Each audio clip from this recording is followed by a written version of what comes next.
Hello everyone. Today we will discuss about numerical based on Coulomb's law. तो first numerical क्या है हमारे पास, two extremely small charged copper spheres have their centres separated by a distance of 50 centimetre in vacuum. क्या कह रहा है हमें, हमारे पास कितने स्पीयर है, two charged copper spear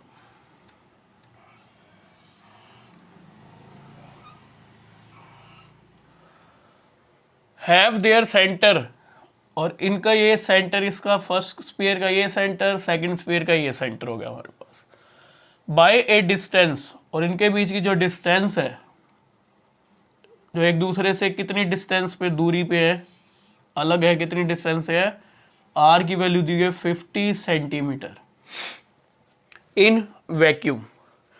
what is the mutual force of electrostatic repulsion if the charge on each is 6.5 multiplied 10 की power minus 7 coulomb. तो हर एक स्पीयर पे जो चार्ज है, यानी इसको मैं Q1 चार्ज कह रहा हूँ, इस पे क्या कह रहा हूँ, Q2 चार्ज कहे, तो इस पे जो चार्ज है वो कितना है हमारे पास, 6.5 मल्टीप्लाई 10 की पावर माइनस 7 कूलम, और इस पे भी चार्ज कितना है, 6.5 मल्टीप्लाई 10 की power minus 7 coulomb.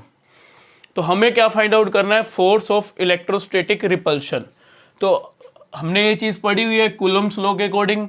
Coulomb's law क्या कहता था, हमारे पास दो चार्ज है, उनके बीच में डिस्टेंस क्या है, आर है। तो कूलम्स लॉ क्या कहता था हमारे पास, according to Coulomb law F equal to क्या होता था, 1 डिवाइड में 4 pi epsilon naught Q1 Q2 divide में आर स्क्वायर। तो एफ इक्वल टू, इसकी वैल्यू क्या आती थी हमारे पास, डायरेक्ट वैल्यू पुट करनी है, 9 मल्टीप्लाई 10 की पावर 9। Q1 कितना है, 6.5 मल्टीप्लाई 10 की पावर माइनस 7। Q2 भी कितना है, 6.5 मल्टीप्लाई 10 की पावर माइनस 7 डिवाइड आर कितना है हमारे पास, 50 सेंटीमीटर। इसको मीटर में बनाएंगे तो हमारे पास क्या आ जाएगा, 10 की पावर माइनस 2 से क्या करेंगे, मल्टीप्लाई, और इसका क्या करेंगे, स्क्वायर। इसका क्या आ जाएगा हमारे पास, स्क्वायर। अब इसको हम सोल्व करेंगे तो हमारे पास देखो क्या वैल्यू आती है। हमेशा याद रखना इन न्यूमेरिकल्स में टेंस की पावर को अलग ही सोल्व करना, कभी भी उसको इसके बीच में मत लेके आना। 10 वाली पावर जो होगी वो हमेशा अलग ही सोल्व होगी। जैसे 9 मल्टीप्लाई क्या आ गया, 6.5 मल्टीप्लाई 6.5 मल्टीप्लाई, यहाँ पे कितना है 10 की पावर 9, यहाँ पे कितना है 10 की पावर माइनस 7, और यहाँ कितना है 10 की पावर माइनस 7। तो इन दोनों को ऐड करेंगे तो हमारे पास बन जाएगा 10 की पावर माइनस 14, और उसमें से माइनस 14 में से 9 गए तो हमारे पास कितना रह जाएगा, 10 की पावर माइनस 5।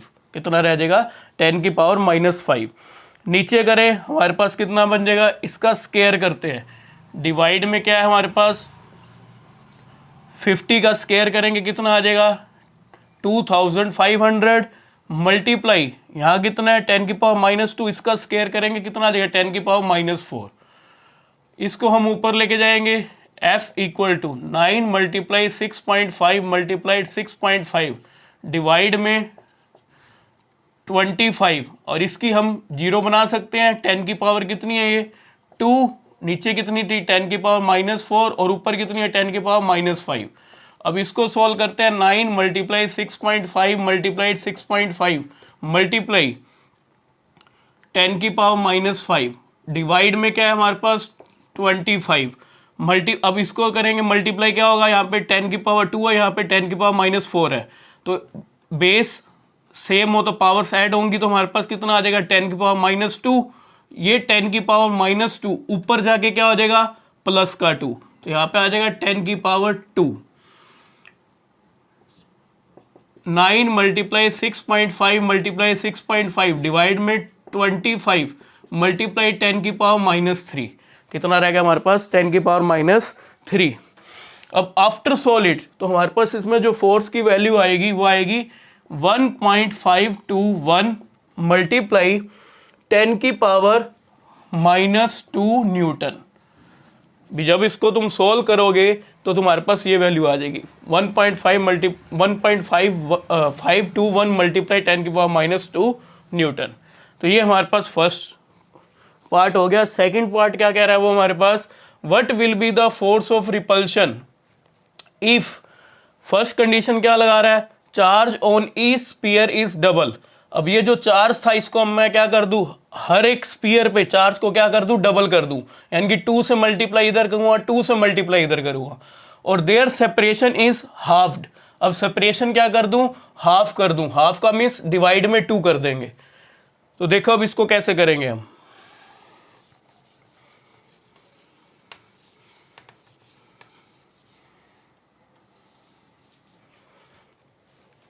देखो सेकंड कंडीशन क्या कह रहा है वो हमारे पास, सेकंड जो पार्ट है हमारे पास उसमें जो फर्स्ट कंडीशन है उसको लेके चलते हैं। हमारे पास क्या कह रहा है हमारे पास, अब स्पीयर वही है, 2 स्पीयर, लेकिन अब इस पे जो चार्ज हो गया वो क्या हो गया, हर एक स्पीयर पे डबल डबल हुआ। तो इसको मैं मान लेता हूँ Q1 डैश। पहले Q1 कितना था, 6.5 मल्टीप्लाई 10⁻⁻7 कूलम। तो यहाँ पे अब कितना हो गया, 2 टाइम्स कर देंगे Q1 का, तो हमारे पास कितना आ जाएगा, 2 मल्टीप्लाई 2 टाइम्स कर देंगे यहाँ पे Q1। तो इसको यहाँ सोल्व करते हैं। ऐसे यहाँ पे भी क्या आ जाएगा हमारे पास, Q2 डैश मान लेंगे, यहाँ कितना आ जाएगा 2 टाइम्स क्या हो जाएगा Q2। और इनके बीच की जो सेपरेशन है अब वो क्या कह रहा है, हाफ रहेगी। हाफ का मीन्स कितनी रहेगी, R/2, कितनी रहेगी हमारे पास, R/2। तो उस कंडीशन में हमारे पास इसको हम किससे रिप्रेजेंट कर देंगे, R डैश से। तो अब इसमें फोर्स देखें हमारे पास कितनी होगी, फोर्स ऑफ रिपल्शन।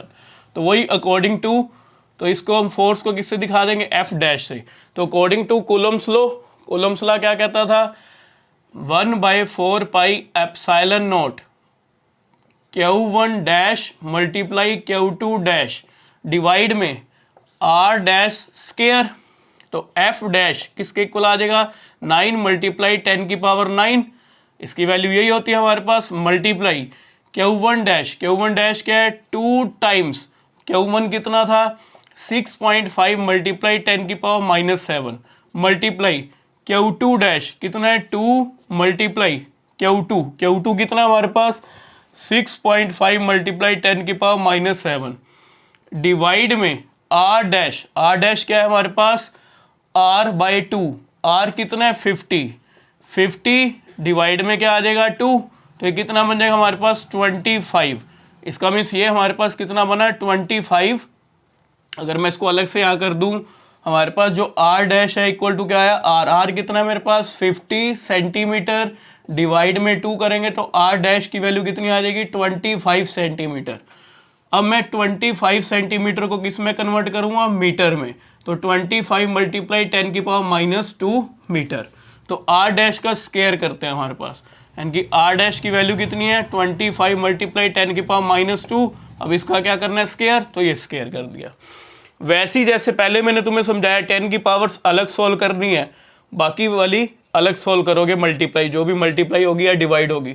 तो इस कंडीशन में जो रिजल्ट बनेगा तुम्हारे पास, जो वैल्यू बनेगी वो आएगी F dash. After solve it, जब इसको तुम सोल्व कर लोगे तो तुम्हारे पास वैल्यू आएगी 0.24 न्यूटन।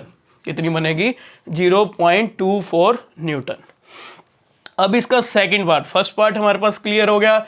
सेकंड पार्ट क्या कह रहा है हमारे पास, the two spheres are placed in water. अब वो कह रहा है भाई यही जो मेरे पास 2 स्पीयर्स है जिस पे चार्ज Q1 है और दूसरे पे क्या है Q2 था, डिस्टेंस कितनी है R = 50 सेंटीमीटर। तो अब वो कह रहा है भी इन 2 स्पीयर्स को हम किस में प्लेस कर दे, वाटर में, क्योंकि पहले वाली कंडीशन किस में थी, वैक्यूम में। क्योंकि जो पहले वाली कंडीशन आ रही थी, जो मेरे पास F आया था, जो F की वैल्यू आई थी वो कितनी आई थी हमारे पास 1.521 मल्टीप्लाई 10⁻⁻2 न्यूटन। कितनी आई थी हमारे पास 1.521 मल्टीप्लाई 10⁻⁻2 न्यूटन। क्योंकि पहली कंडीशन में हमने जो चार्जेस प्लेस किए थे वो कहाँ प्लेस किए थे, वैक्यूम में। तो यहाँ पे वैक्यूम का मीन्स मैं क्या बताया था, वैक्यूम लिख सकते हैं ताकि हमें याद रह जाए। अब वो क्या कह रहा है, 2 स्पीयर्स को रख दिया वाटर मीडियम में, तो उस कंडीशन में फोर्स ऑफ रिपल्शन क्या होगी ये फाइंड आउट करना। और डाइलेक्ट्रिक कांस्टेंट ऑफ वाटर दिया हुआ है 80। तो मैंने तुम्हें फॉर्मूला बताया था, के की वैल्यू तुम्हें दी हुई है कितनी है हमारे पास 80। अब फॉर्मूला क्या था हमारे पास, के क्या होता था, एफ वैक्यूम डिवाइड में एफ मीडियम। अब मीडियम कौन सा है हमारे पास, वाटर मीडियम है, तो यहाँ पे आ जाएगा एफ डब्ल्यू। तो हमें क्या फाइंड आउट करना है, फोर्स देखनी है, एफ डब्ल्यू की वैल्यू देखनी है। तो एफ डब्ल्यू क्या आ जाएगा, एफ वैक्यूम, वैक्यूम कितना है हमारे पास वैल्यू 1.521 मल्टीप्लाई 10⁻⁻² डिवाइड में के, नीचे आ जाएगा के, क्योंकि अगर मैं इसको यहाँ सोल्व करता हूँ एफ डब्ल्यू किसके इक्वल बनता, एफ वैक्यूम डिवाइड में के, क्योंकि ये एफ डब्ल्यू इधर आ जाता, के इधर आ जाता हमारे पास, तो हमारे पास एफ डब्ल्यू बन जाता है एफ वैक्यूम डिवाइड में के। अब एफ डब्ल्यू ये आ गया हमारे पास इक्वल वैसे का वैसी एफ वैक्यूम कितना था 1.521 मल्टीप्लाई 10⁻⁻² न्यूटन डिवाइड में के कितना है हमारे पास 80। अब तुम इसको सोल्व करोगे तो तुम्हारे पास वैल्यूज आ जाएगी 1.9 मल्टीप्लाई 10⁻⁻4 न्यूटन, इतनी वैल्यू आ जाएगी 1.9 मल्टीप्लाई 10⁻⁻4 न्यूटन। तो ये हमारे पास सेकंड पार्ट का क्या आ जाएगा, आंसर आ जाएगा। सेकंड न्यूमेरिकल देखो हमारे पास इसमें,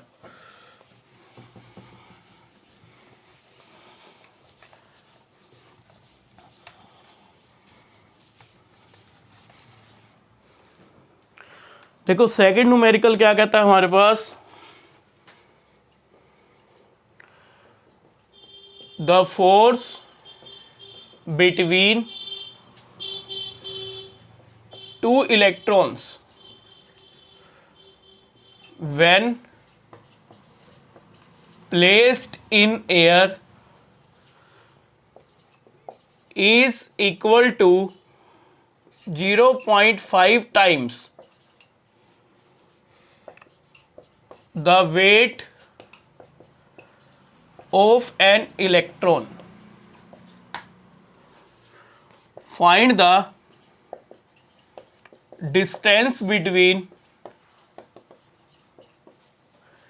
two electrons।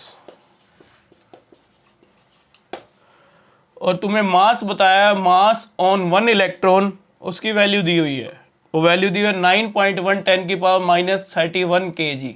ये पहले वैल्यू तुम्हें मैंने बताई हुई थी, जो मास ऑन 1 इलेक्ट्रॉन क्या आता है हमारे पास 9.1 मल्टीप्लाई 10⁻⁻31 kg। अब देखो इस न्यूमेरिकल में क्या कह रहा है, the force between two electrons, दो इलेक्ट्रॉन्स के बीच की जो फोर्स है, और उन दो इलेक्ट्रॉन्स को कहाँ पे प्लेस किया हुआ है, एयर में। तो वो कह रहा है वो जो फोर्स ऑफ, अब हमें पता है दो इलेक्ट्रॉन्स है, इलेक्ट्रॉन पे चार्ज क्या होता है माइनस ही, एक इलेक्ट्रॉन पे माइनस ही, तो दूसरे भी क्या है माइनस ही, माइनस माइनस है, तो सिंपल सी बात है फोर्स ऑफ क्या होगी, लाइक चार्ज हो गए, लाइक चार्ज हो गए तो जो फोर्स होगी वो कौन सी फोर्स होगी, रिपल्शन वाली, तो फोर्स ऑफ रिपल्शन होगी हमारे पास। अब वो जो फोर्स ऑफ रिपल्शन है वो किसके इक्वल कह रहा है, 0.5 times the weight of an electron. तो देखो कंडीशन क्या कह रहा है, पहले अकॉर्डिंग टू कूलम्स लॉ हम फोर्स ऑफ रिपल्शन पता करते हैं, F इक्वल टू फॉर्मूला लगाए 1/4πε0, चार्ज अगर हमने मैग्नीट्यूड में लेके चलना है Q1 Q2, और हमारे पास इलेक्ट्रॉन क्या है, दो इलेक्ट्रॉन्स हैं। अब एक पे चार्ज क्या होता है माइनस ही, लेकिन उसका मैग्नीट्यूड करेंगे तो क्या आ जाएगा E मल्टीप्लाई E डिवाइड में सेपरेशन। अब डिस्टेंस हमें फाइंड आउट करनी है, find the distance between two electrons. अब दो इलेक्ट्रॉन्स के बीच की जो डिस्टेंस है हमारे पास, उसको मैं रिप्रेजेंट हम मान लेते हैं या लेट कर लेते हैं, उसको हम किससे रिप्रेजेंट कर देते हैं, R से। यहां लिख लोगे let R be the distance between two electrons, R be the distance between two electrons. तो हमें ये पता चल गया अभी हमें क्या फाइंड आउट करना है, R की वैल्यू निकालनी है।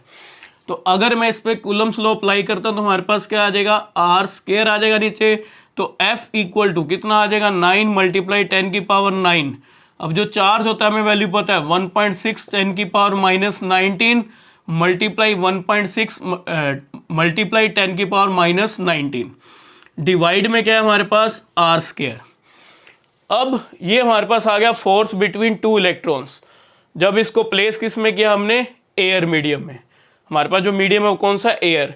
इज इक्वल टू, अब ये कह रहा है ये जो फोर्स है वो किसके इक्वल है, यानी कि जो ये एफ आया मेरे पास वो किसके इक्वल है, अकॉर्डिंग टू कंडीशन चलेंगे। कितना है हमारे पास 0.5 टाइम्स, टाइम्स का मीन्स मल्टीप्लाई, किससे multiply, weight of an electron. अब इलेक्ट्रॉन का जो मास होता है उसको मैं एम ई से रिप्रेजेंट कर रहे हैं, मल्टीप्लाई क्या कर देंगे जी, क्योंकि वेट क्या होता है एम जी। तो हमारे पास क्या आ जाएगा F equal to 0.5 multiply M E की वैल्यू कितनी है 9.1 मल्टीप्लाई 10 की पावर -31 मल्टीप्लाई जी की वैल्यू क्या होती है 9.8। अब ये हमारे पास क्या आ जाएगी, ये फोर्स। अब एक एफ मेरे पास किसके इक्वल आया, इसके इक्वल है। अब ये भी एक एफ है हमारे पास, ये किसके इक्वल है, ये। तो दोनों को मैं क्या कर दूं, अब इक्वेट कर दूंगा। भी put the value of equation मान लो, चाहे जैसे इक्वेशन की अकॉर्डिंग करना, इसको इक्वेशन 1 मान लो, इसको इक्वेशन 2। तो put the value of equation 1, put the value of equation 1 in equation 2, यानी कि जो ये f की वैल्यू है मैं इस इक्वेशन में पुट करूंगा तो हमारे पास r की वैल्यू आ जाएगी। तो अब देखो f की वैल्यू मैं ये पुट करता हूं यहाँ पे 9 मल्टीप्लाई 10 की पावर 9 मल्टीप्लाई 1.6 10 की पावर -19 मल्टीप्लाई 1.6 10 की पावर -19 डिवाइड में r स्क्वायर इक्वल टू किसके है 9.1 मल्टीप्लाई 0.5 मल्टीप्लाई 9.8 मल्टीप्लाई 10 की पावर -31 मल्टीप्लाई 10 की पावर -31। और हमें क्या फाइंड आउट करना है, r की वैल्यू निकालनी है। अब इसको मैं इधर ले आऊँगा, क्रॉस मल्टीप्लिकेशन कर दें इसको आफ्टर सोल इट। अब इसको सोल्व करेंगे तो हमारे पास वैल्यू देखो क्या बनती है, हमारे पास क्या रिजल्ट बना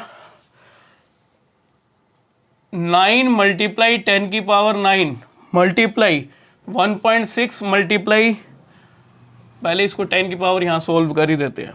9 मल्टीप्लाई कितना है 1.6 मल्टीप्लाई 1.6 मल्टीप्लाई 10 की पावर यहाँ -19, यहाँ पे 10 की पावर -19 माइनस माइनस क्या होगी -90 -19 कितना बन गया हमारे पास -38, -38 में से प्लस का 9 गया तो हमारे पास कितना रह जाएगा 10 की पावर -29। यहाँ कितना आ जाएगा 10 की पावर -29, क्योंकि -38 में से हम +9 को क्या करेंगे घटाएंगे हमारे पास, तो सब्ट्रैक्ट होगा तो हमारे पास कितना आ जाएगा 10 की पावर -29। अब इसको मैं इधर लेता हूँ वैल्यू को, डिवाइड में क्या है हमारे पास 9.1 मल्टीप्लाई 0.5 मल्टीप्लाई 9.8 मल्टीप्लाई 10 की पावर -31 और ये r स्क्वायर इधर आ जाएगा हमारे पास, ये वैल्यू आ गई।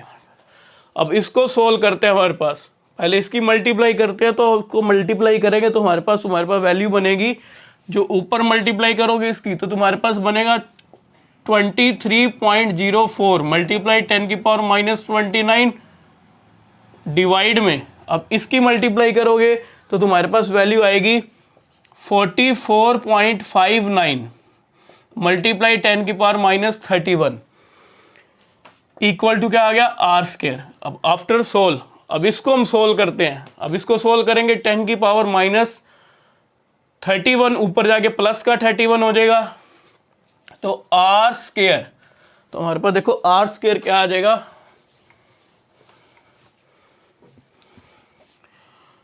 r स्क्वायर इक्वल टू क्या है हमारे पास 23.04 डिवाइड में 44.59 मल्टीप्लाई 10 की पावर -29 मल्टीप्लाई ये ऊपर जाके 10 की पावर +31, तो 23.4 44.59 मल्टीप्लाई 10 की पावर कितना आ गया 2, यहाँ पे आ गया इक्वल टू r स्क्वायर। अब इसको सोल्व कर लोगे तो तुम्हारे पास वैल्यू आ जाएगी आफ्टर सोल्व इट, तो तुम्हारे पास ये वैल्यूज बनेगी 51.67 इक्वल टू क्या आ गया हमारे पास r स्क्वायर। अब यहाँ से हम r की वैल्यू फाइंड आउट करेंगे तो ये स्क्वायर इधर जाके क्या बन जाएगा, स्क्वायर रूट आ जाएगा हमारे पास 51.67। अब इसको हम सोल्व करते हैं, अगर मैं इसका स्क्वायर रूट फाइंड आउट करूं तो हमारे पास ये वैल्यू बन जाएगी 7.19 और ये हमारे पास इसमें आएगी मीटर में, तो ये हमारे पास क्या आ जाएगा आंसर हो जाएगा। तो I hope you will understand. Thank you. Have a nice day.